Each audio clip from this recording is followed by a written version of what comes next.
তপ্ত দুপুর, সবাই যখন গভীর ঘুমে আচ্ছন্ন, অপুর চোখে তখন অন্য নেশা। বাবার সেই পুরনো রাজদূত সাইকেল। আজ সাইকেলটা নেইয়ে ছাড়বো, কেউ দেখছে না তো? বাবা টের পেলেই শেষ। ফ্রেমের ভেতর পা গলিয়ে হাফ প্যাডেল করতেই বিপত্তি। ভারসাম্য হারিয়ে সটান রাস্তার ধুলোয়। হাঁটুটা তো পুরো ছাল উঠে গেল, কিন্তু না, আজ হার মানলে চলবে না। বাবা ওঠার আগেই শিখতে হবে। রক্তমাখা হাঁটু আর এক বুক সাহস নিয়ে অপু আবার উঠে দাঁড়ালো, কয়েকবার টলমল করার পর। ওই তো সাইকেল ছুটছে। আমি পেরেছি, আমি পারছি।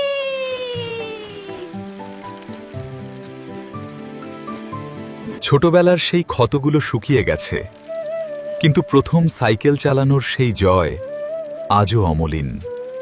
আপনার ছোটবেলার এমন মধুর স্মৃতি জানান কমেন্টে।